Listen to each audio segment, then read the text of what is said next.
안녕하세요, 여러분. 오늘은 조선시대 속에서 가장 기묘하고 흥미로운 이야기를 들려드리려고 합니다. 바로 삽살개 괴물의 신비로운 전설입니다. 이 이야기는 단순한 전설이 아닌 실제로 조선왕조실록에 기록된 사건으로 그 진실을 둘러싼 여러 추측과 미스터리를 남겼습니다. 지금부터 중종시대로 떠나 이 기묘한 이야기를 상세히 파헤쳐 보겠습니다. 1511년 중종 6년의 한여름, 뜨거운 날씨만큼이나 궁궐안은 뜨거운 소문으로 뒤덮였습니다. 태조 이성계의 비를 모신 문소전에서 정체불명의 짐승이 나타났다는 소식 때문이었죠.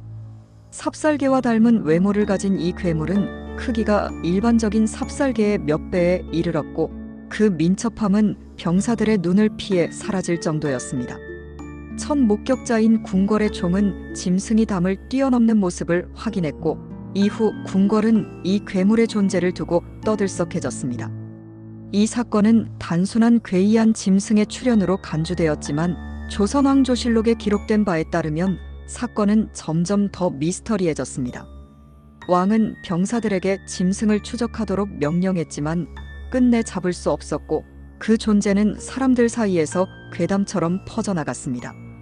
괴물이 두 번째로 나타난 것은 1527년이었습니다. 그런데 이번에는 괴물의 출현이 단순한 목격담으로 끝나지 않았습니다.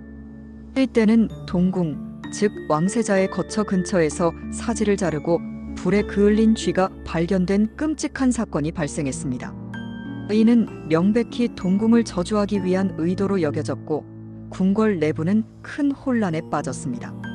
저주 사건과 함께 삽살개 괴물이 다시 나타났다는 소문은 사람들에게 공포를 안겨주었고 신하들은 이 괴물이 단순한 짐승이 아니라 어떤 초자연적 존재일지 모른다고 두려워했습니다. 조선왕조실록은 이 사건을 기록하며 당시 사람들 사이의 불안감을 상세히 전하고 있습니다. 삽살개 괴물은 여기서 멈추지 않았습니다. 1530년과 1532년에도 괴물은 목격되었는데요. 특히 1532년에는 민가 근처에서 괴물이 나타난 직후 갑작스러운 폭우가 쏟아졌다는 기록이 있습니다.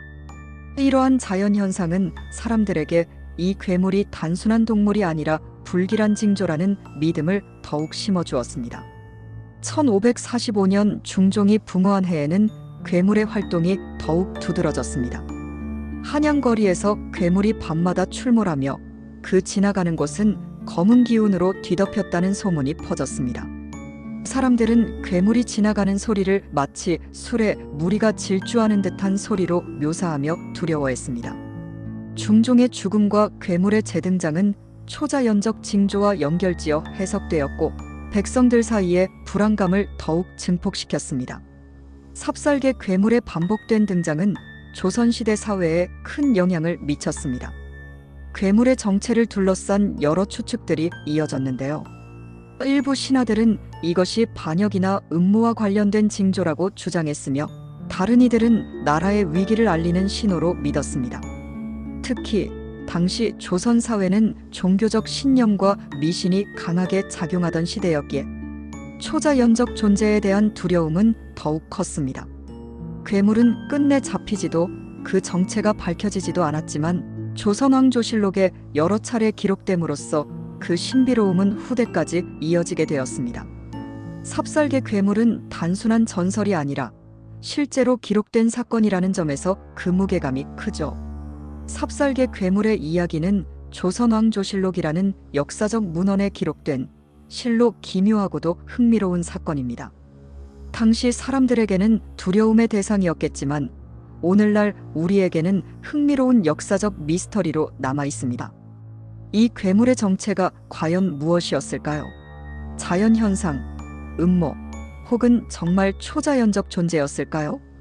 여러분은 어떻게 생각하시나요? 댓글로 여러분의 의견을 남겨주세요. 오늘도 영상 시청해주셔서 감사합니다. 구독과 좋아요, 알림 설정 잊지 마시고요. 다음에도 더 흥미롭고 신비로운 이야기로 찾아오겠습니다. 다음 영상에서 만나요.